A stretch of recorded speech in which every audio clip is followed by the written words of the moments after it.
Hello everyone, welcome to KK4Z. My name is Scott, and today I'm getting ready to go down to Kolomoki Mounds once again. This time a dual purpose. First, I'm going to try to finish up my first kilo for POTA at Kolomoki. I'm not that far away. I may be able to get it done this week. And then the second thing is my church is having a boys youth camp out down there, and I'm going down there to demonstrate amateur radio, in particular towards emergency communication. So it should be kind of fun. My wife authorized me going during the middle of the week, and I think that's great. When I come home on Thursday, I have to get ready again because Friday I'm going to another park. So it's all good. Good week. You know, a bad day of camping is better than a good day at work, like they say about many things. So, all right, well, we'll check in later. Hello, everyone. Welcome back to KK4Z. My name is Scott, and today I am back at Kolomoki Mounds State Park. I like this park. It's nice and quiet. It's a smaller campground. I usually get a campsite I like.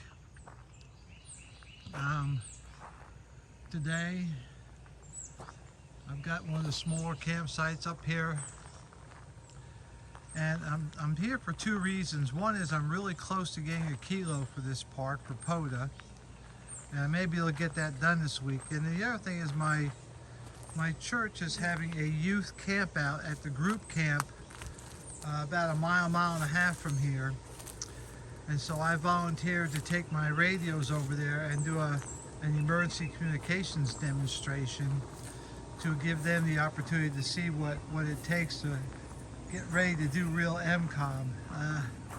All these POTA events for me are a practice for MCOM, and so it helps me hone my skills.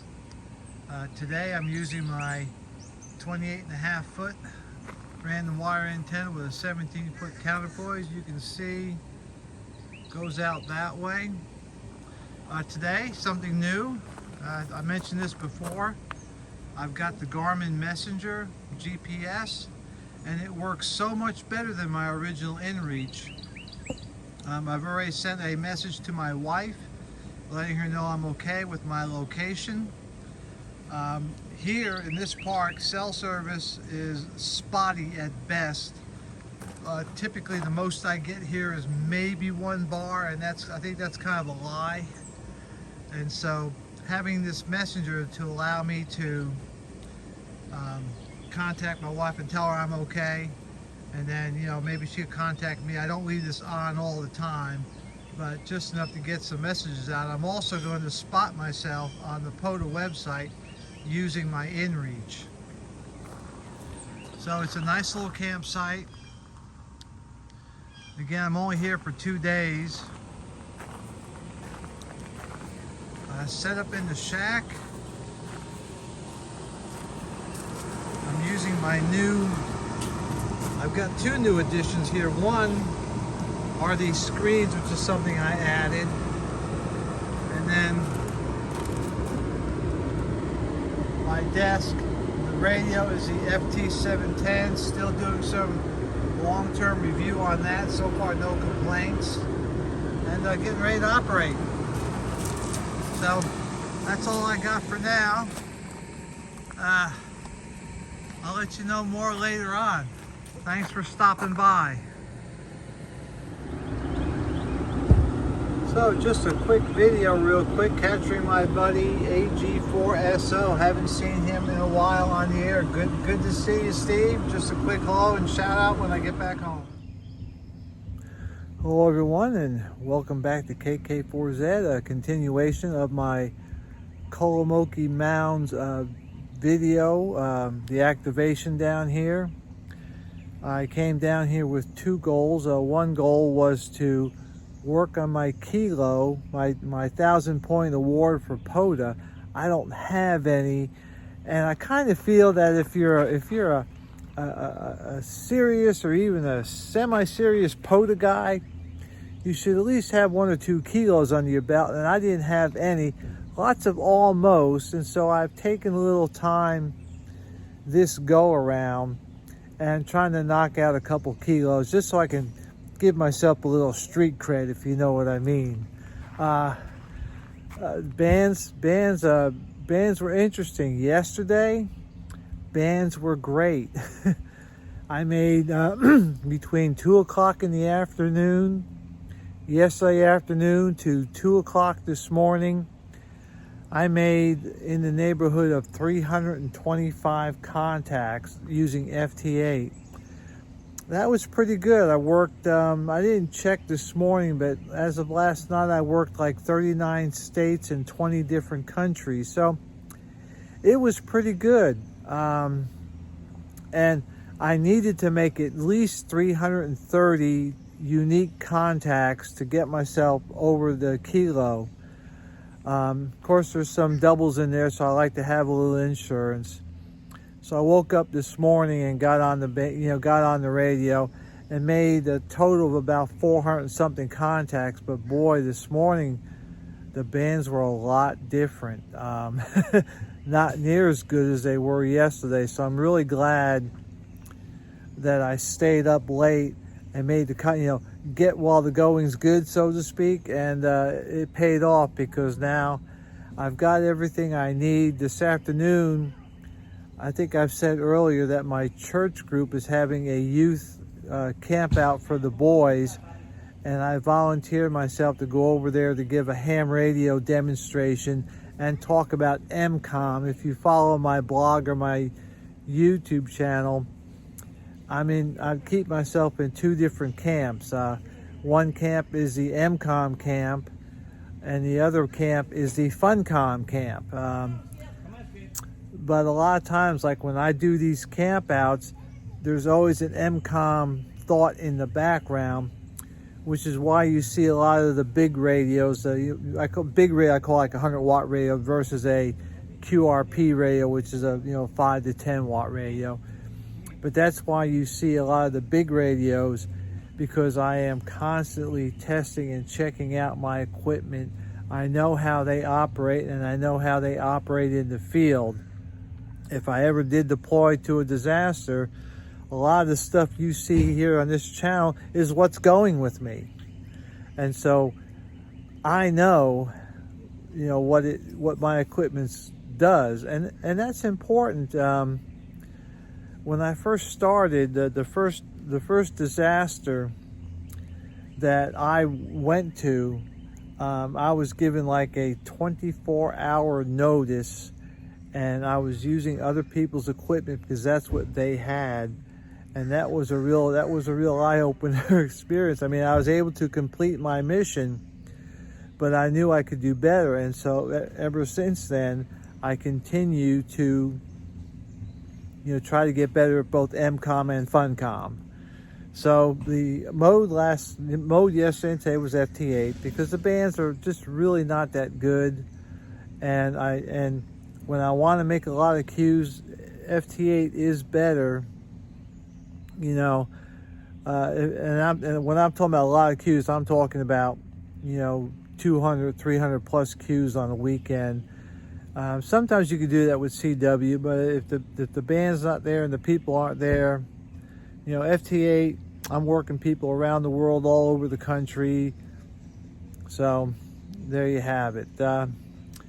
So let's talk about my strategy a little bit. When I go do an activation, I consider a couple different things. Number one, there are no close parks to me. My closest park is probably 40 to 45 minutes away, which means, any activation then for me is a whole half a day. And not all of us have a half a day that we can, blow, so to speak, on a regular basis. I do try to get out 1 weekend a month, and I try to go to a park, a day activation once a month. And so I'm always trying to maximize my cues. And so the way I look at it is, if it's a faraway park, now this park I'm at now, Kolomoki, is about 3 hours from my house. And so I want to walk away with something. So a lot of times I'm using FT8 at least to get some of my initial stuff in. If the bands are good, I'll switch over to the CW. Today, I just did FT8. And so But now this weekend I may be going to another park, and there I may do CW because it's a closer park to my home, and I can, even though I'm going to camp there, it's close enough for me to do a day activation. And so I consider that, along with the other things I do. So my two main modes are FT8 and CW. When I do MCOM stuff, that's when I do phone. I also do CW, and then we'll do different digital modes. Down here, my MCOM group down here in the southeast area, we like to use PSK31 and QPSK125 because they both work and they're both pretty easy to use. You have to consider the level of the operator. Not everybody is a pro, digital person, but almost everybody can get on PSK31. And then typically, if they can get on PSK31, they can get on PSK125, or QPSK125. Now, what I like to do, I'm the net manager for the digital net in my MCOM group down here in the southeast. And what I like to do is I like to take check-ins on PSK31. And the reason why I do that is, like I said, it's easy. And almost everybody can check in on PSK31. Now, when we send messages, that's when I jump up to PSK125 or QPSK125. QPSK125, the difference is it has FEC, or forward error correction, in it. That's the Q in front. And then I like to send messages 125. That's pretty zippy. Now I've tried other modes. I've tried faster PSKs like 250, but 125 is that happy medium. Most people can get on 125, and that's why we use it. We also use WinLink, and so WinLink is an important mode. In fact, I'm going to demonstrate that this afternoon, I think, with this MCOM group, because a lot of these guys are not only no code but no radio. And so I'm going to demonstrate that even though you're out here in this area where this park has very poor cell service, and so I'm going to demonstrate WinLink to them, that you can send emails to somebody when there is no cell service or internet available. All right, well, I've got a few more things I want to do before the day is out, and I got to get ready. I got to pack my radios up. I'm not bringing my trailer with me, but I want to pack my radios up and go visit with this other group for a while. Then I'll come back this afternoon, and I may or may not, do some more radio, but I've accomplished my goals. All right, that's it for now. All right, this is a short edition here. I wanted to show people how easy it is now to get in and out of my camper with my new desk with that cutout. The screens, which are also new this time and they work really well, are held in with magnets. That's why I'm able to just push to one side for this demonstration. So here we go.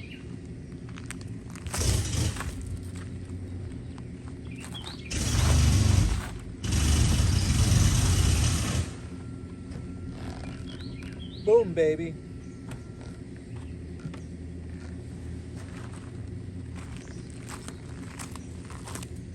All right, that was it. Just in and out real easy. A lot easier than it was before.